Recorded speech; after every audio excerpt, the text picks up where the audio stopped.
Então, olha só, alguns exemplos de medicamentos. Os antibióticos, o próprio nome já diz, antivida, antivida. Destrói a microbiota intestinal e aumenta as superbactérias. Né? O mínimo que o profissional que prescreveu um antibiótico deveria fazer é junto já passar um probiótico, porque probiótico é a favor da vida, antibiótico é contra a vida. Não estou falando também para nunca na sua vida você tomar antibiótico. Tem casos que precisa sim. Você está com uma bactéria resistente, você está com uma sepse. O antibiótico salva vidas. Mas passa o antibiótico até para dor de garganta. E o que muita gente não sabe é que se a infecção da garganta for viral, o antibiótico não cura. O antibiótico mata a bactéria, não mata vírus. Mas sabe por que o médico passa o antibiótico sem saber se é viral, fúngica, ou que seja o que for? Por desencargo de consciência. Porque ele pensa assim, ó, sendo ou não, eu não vou ter comprometimento nenhum, né? Porque a pessoa, se for, tudo bem, vai matar a bactéria. Se não for bactéria, não vai matar nada, mas depois ela não vai me acusar que eu não prescrevi nenhum medicamento. Só que ele se esquece que ele está destruindo a microbiota do intestino. E amanhã vocês vão ver na aula de amanhã, onde eu vou explicar toda a correlação de onde que vem as doenças, eu vou falar muito do intestino. O intestino é um órgão vital para o nosso corpo. Quem não tem um intestino saudável vai viver menos. Não tem como ter saúde se o seu intestino não estiver saudável. Mas eles nem sabem disso, né? Infelizmente. Os próprios anti-inflamatórios produzem problemas gástricos, e fora os prazóis, né? Os inibidores da bomba de próton. Pantoprazol, omeprazol, toda essa família aí, podem ocasionar câncer de estômago. Mas como assim? Eu tomei um remédio, um inibidor lá da bomba de próton, porque eu estava com gastrite, eu estava com refluxo e vou ter câncer? Não, não é possível. Não é possível se você tomar 2, 3 semanas. Mas se tomar a longo prazo, como tem muita gente aí que toma mais de 10 anos, esses prazóis, pode sim desenvolver um câncer. Mesmo porque a H. pylori, que é uma bactéria, que a casinha dela é lá no duodeno, na primeira parte do intestino, onde o ambiente é mais alcalino, por volta de um pH 7, se ela ficar lá, tudo bem, ela não vai ocasionar dano nenhum. Mas o que o omeprazol faz? Essa família dos óis. Eles alcalinizam o estômago para evitar a queimação, né? Aquele fluido que volta e queima. Só está evitando, disfarçando a queimação, porque não está evitando a causa.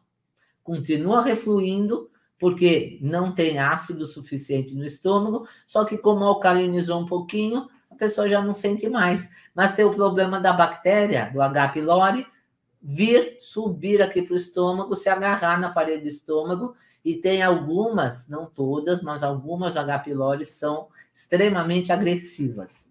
E pode sim a desenvolver uma úlcera e um câncer futuramente.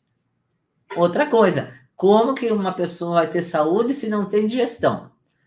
Deus fez o nosso corpo na medida certa, tudo em equilíbrio. E tem um órgão do nosso corpo que chama estômago. O estômago é uma câmara. E nessa câmara é onde é feita a digestão. E para fazer a digestão tem que ter ácido. Sem ácido, como que vai digerir proteína, por exemplo? Porque o estômago não é um liquidificador. Ele não corta, ele dissolve. Esse quimo, né? Esse alimento que depois vira quimo, tem que ir lá para o intestino insolúvel, água, caldo, não em pedaços. E com esses óis aí, as proteínas não são quebradas, a pessoa começa a desenvolver uma sarcopenia, né? A pele flácida, porque não forma aminoácidos, vai dar desbiose, tudo isso a gente vai comentar mais profundamente amanhã. Eu só quero que vocês percebam como esses medicamentos destroem a homeostase do organismo. Mas, para que é o medicamento? Para tirar o sintoma. Então, a pessoa toma um omeprazol, nossa, está sendo maravilhoso, eu não estou mais com aquela queimação, aquela azia. E fica tomando a vida inteira isso daí. Esse que está o problema.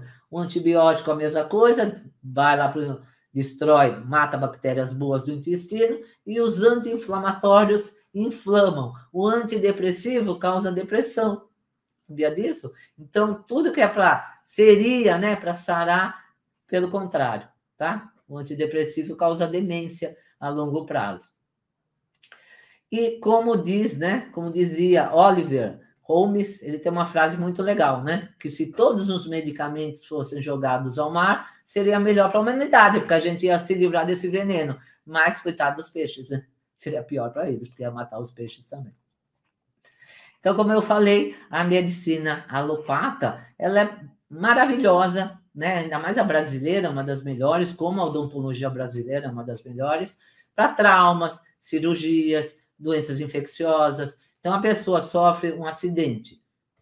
Não dá tempo de ficar tratando com fitoterápicos, por exemplo, né? Com suplementos. Tem que ir para a cirurgia. Não tem como. Né? Tem uma doença, uma sepse, um AVC, um infarto, tem que ir lá para o socorrista, para a UTI, e com certeza, né, muitos casos são resolvidos. Então, maravilhoso. Mas como a maioria das doenças são crônicas, hipotireoidismo, diabetes, doenças autoimunes, tudo isso a medicina tradicional fala que não tem cura, que você tem que ficar tomando aquele Puran a vida inteira, né? Você tem que tomar aquele corticoide a vida inteira, você tem que tomar aquele glifage a vida inteira, e é isso, né?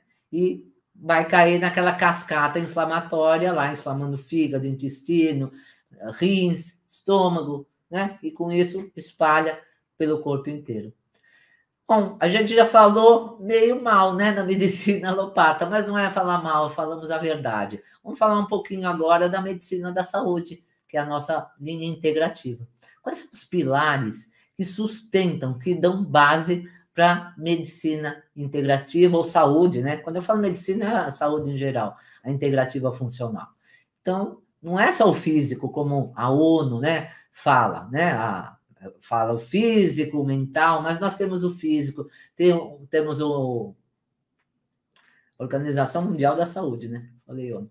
O físico, o emocional, o mental, o cultural, o social, o ambiental, o espiritual. Tudo isso faz parte, tá? A boa alimentação, o contato com a natureza, a conexão com Deus ou com o universo, tá? Os suplementos e a nossa epigenética, que é diferente da genética.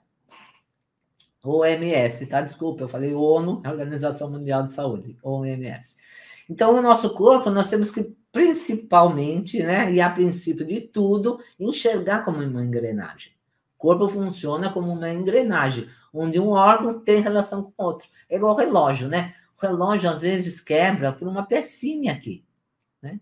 Uma pecinha aqui, o relógio não funciona mais. O nosso corpo está todo conectado. Até tem uma história, né, do navio, né? Um transatlântico, né?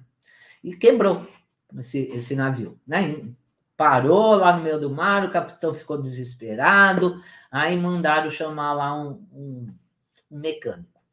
O mecânico ficou 3 dias para consertar lá o motor do navio.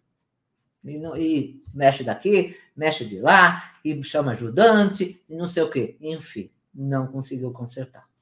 Aí falaram, não é possível, a gente tem que consertar esse navio, ele tem que sair do lugar. Foram chamar lá um engenheiro mecânico, super famoso, ficou 2 dias lá, não consertou nada, desistiu, falou, não, é impossível, não tem conserto. E pagaram, né? Para o primeiro pagaram $10.000, para o segundo $7.000. Aí falaram assim, tive uma ideia, vamos chamar quem fez o navio, né? Quem fabricou o navio, ele deve saber. Bom, ele chegou lá, ele falou, tem um martelo aí? Ah, tem. Pegou o martelo e pum, né? Bateu num pino lá. O navio começou a andar na mesma hora. Nossa, isso é maravilhoso, que legal, consertou o navio. Pode falar, pode mandar sua conta aí que eu pago. Olha, eu cobro $1 milhão. Como assim? Aí já é um absurdo você cobrar $1 milhão. Você levou 5 minutos para consertar esse navio, o outro cobrou 10 mil, levou 3 dias. O outro cobrou 7 mil, ficou 2 dias. Você quer $1 milhão para 5 minutos? Aí o cara falou, eu construí o navio, eu sei qual era o problema, levei só 5 minutos porque eu resolvi o problema, porque eu sei qual era o problema. O que eu quero dizer para vocês é que não importa o tempo que leve, o que importa é resultado. Nós somos a medicina do resultado. Não adianta o blá, blá, blá, como diz, né, meu grande mestre, que é o Dr. Lai Ribeiro, fiz vários cursos com ele, e ele fala, a frase dele, o que importa é o resultado. O resto é blá, blá, blá. Tá? E nós queremos resultado. Então, a medicina integrativa é medicina de resultado.